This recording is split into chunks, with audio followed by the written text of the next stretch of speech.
Thank you so much.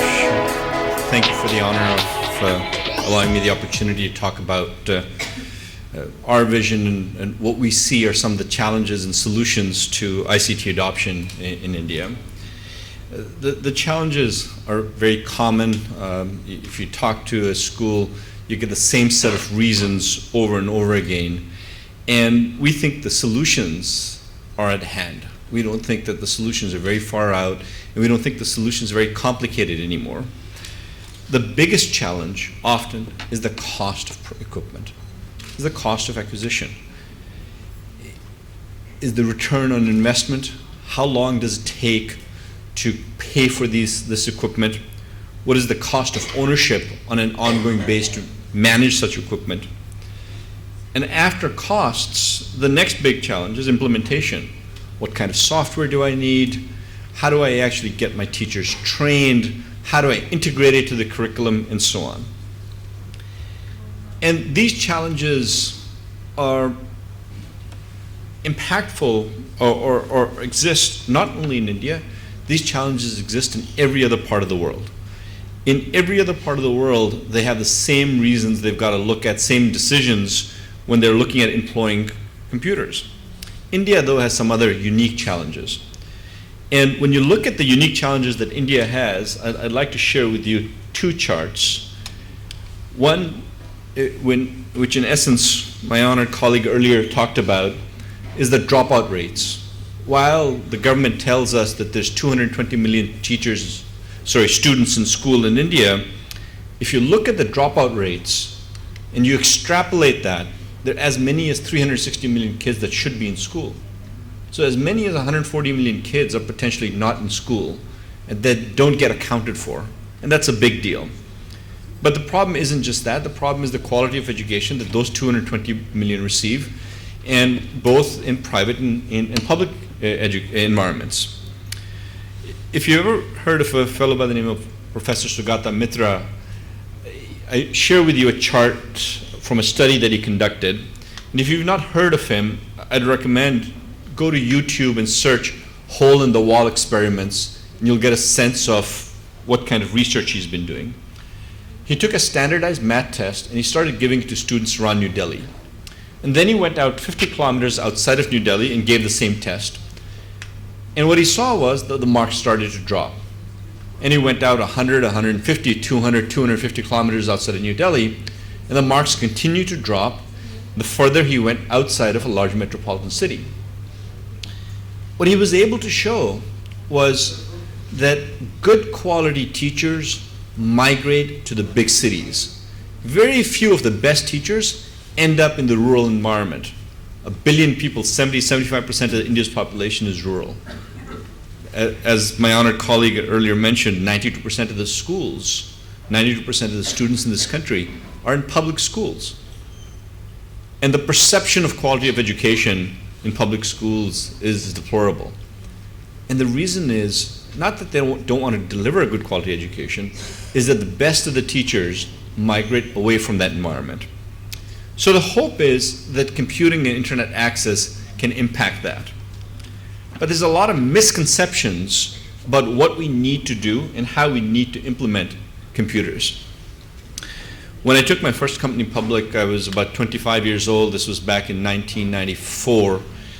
And I donated a bunch of computers to an orphanage outside of Chandigarh. And a couple of years later, when I was visiting Chandigarh, I wanted to go see this orphanage and see how the computers were being deployed. And the implementation looked something like what you see on the left-hand side. The idea of implementing computers and internet access has nothing to do with computer labs anymore. Traditionally, the idea was you set up computer labs and kids have access to this once or twice a week. Computing and internet access now is about individual tools for the kids, individual tools for the teachers. When there's that pride of ownership, when there's that sort of wonder with which kids adopt this, having them use it as part of their learning process and not separate from the learning process becomes essential. there's a lot of misconception also about how to implement these solutions. And the most effective solutions that we've seen in the world today are the simplest solutions. You know, we saw a revolution over the last 3 or 4 years in India about smart classrooms. And we've also seen how very few have actually properly implemented those, and most of those implementations have not created the results that people expected. The idea of computing internet access is to do something very simple, is to allow kids access to a resource, allow teachers access to a resource to empower them to better quality education through simply eliminating mediocrity in teaching. If you search on YouTube, Indian teacher funny, what you'll discover is that there's a whole genre of videos on YouTube where camera crews from TV stations have gone out to villages and they start quizzing teachers, and then they show on national TV and they post videos when they quiz teachers that can answer certain types of questions. And the problem is that the quality of education varies very significantly based on the quality of the teachers that you get in these environments. And the difficulty we find when we talk to teachers is that they have a very packed curriculum that they've got to shift into a very small period of time.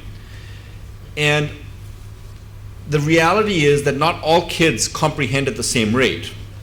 Some learn things very fast, and there are many that are like me, unfortunately, that learn things very slow. I asked my son recently, my son is 17, ready to go to university, and I asked him, I said, you know, they've been doing a lot of experimentation in your schools of new types of education, and what do you think is the most innovative thing that they've done to improve the quality of education? And he said the most innovative thing they've done is rewind and pause. And I said, what do you mean, rewind and pause? He said, well, the difficulty I used to have is a teacher would explain something, and he or she would explain it at the pace that he needs to complete that curriculum, and they teach it based on the comprehension skills of a certain caliber of student. And sometimes I'd understand it, and sometimes I wouldn't.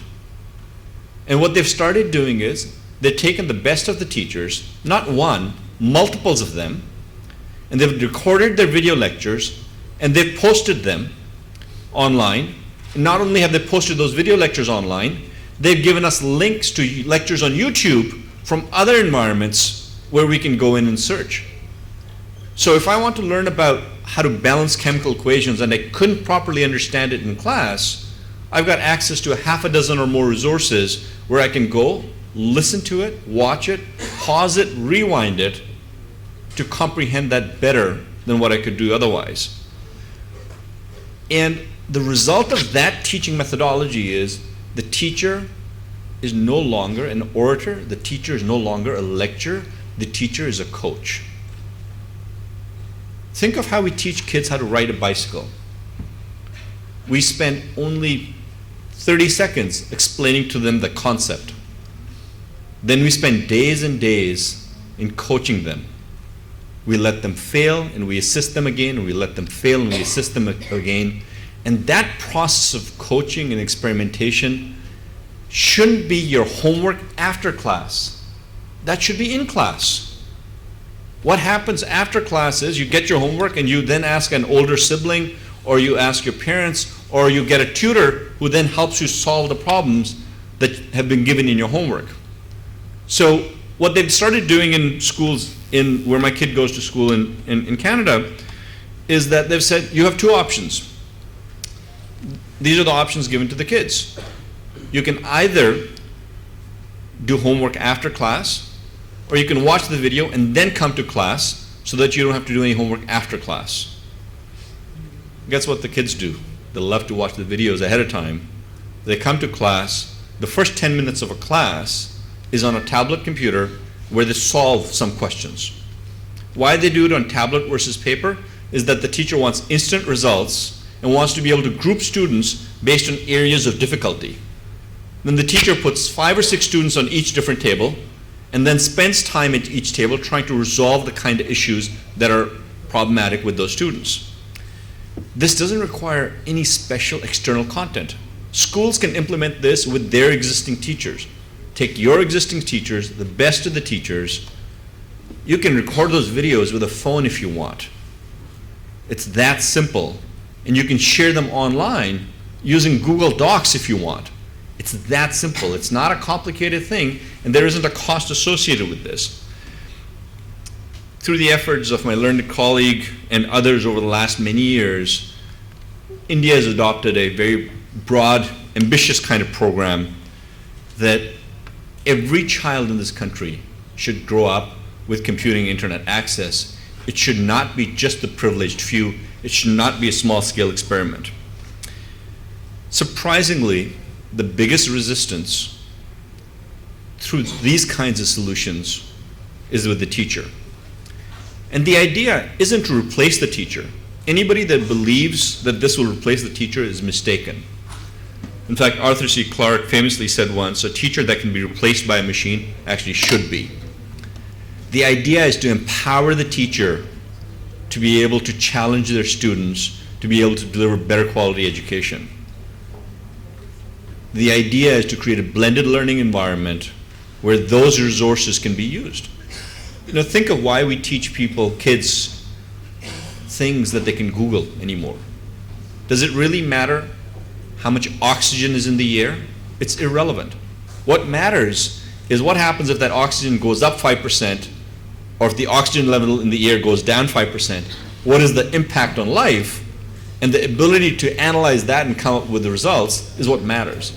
That's the critical thinking we need to teach, not things that the kids can Google. Because if not already, most kids already have these devices. They can Google in a second and get you the answers. So getting them to memorize what they can Google is not what learning is all about anymore.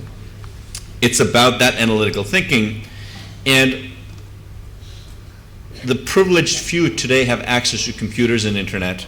The idea is to break the affordability barrier to allow all students in the country to do it. The cost equation has changed. When we thought about computers, we were thinking about 15,000 to 20,000 rupee devices. We were talking about 5,000 to 10,000 rupees in software and 5,000 to 10,000 rupees in costs. Today, you can get smartphones for under 5,000 rupees. You can get tablets. You can get good quality tablets easily in the market for under 5,000 rupees. Irrespective which vendor, there's a lot of them at this stage. And the maintenance costs are minimal. In fact, in most of these environments, what we highlight to schools and parents is that, again, it should not be computer lab. It should be the kid's property. Every child should have his own device and not worry about the risk of losing or breaking that device. When we deal with NGOs, we often get NGOs that say, no, these are very poor families, and the parents will sell them. And we've done experiments in the poorest of areas in this country, and we've shown them that the parents don't sell them. That the parents realize that what they're going to get, the 1,000 rupee or 1,500 rupee that they're going to get from selling that used tablet, isn't worth jeopardizing the education of their child. So individual tools for the kids become very important. Power is a big challenge, but the perception of power is a bigger challenge than the actual implementation. The picture on the left shows what we thought about power when we dealt with desktop computers. The reality is today, these devices all have batteries, all have, in the worst case scenario, a 2-hour battery life, in the best case scenario, 6-7 hours of battery life. And even if you need a couple of hours of usage in school, that's good enough for any product that's out there. Today, for less than 500 rupees, you can get solar chargers for these devices that can use to charge them up to reduce that ongoing cost. There's this perception that low cost also means lower performance. And the reality is that the difference between the high-end product and the low-end product continues to vanish over time. In fact, there's a very famous study by a Harvard professor by the name of Clayton Christensen. He wrote a book called The Innovators Dilemma, and he talked about this disruption from the low end. And what he showed was, if you look at this chart, he shows the top blue line is the performance expectation of the high end of the market. The bottom blue line is the performance expectations of the low end of the market. And the other two lines are how that varies over time. And what he showed was that the difference in the two doesn't remain very significantly different over time. In fact, if you look at the first iPad, it had a Cortex-8 1 gig processor and 256 megabytes of RAM. And the original Akash had a 366 megahertz ARM11 processor with 256 megabytes of RAM. But the next generation Akash, at 2,000 rupees to the Indian government, went up to a Cortex-8 1 gig processor and 512 megabytes of RAM. So at 2,000 rupees, you had a product that gave you the same caliber of processing power and double the RAM of the original iPad that's under 4,000 rupees.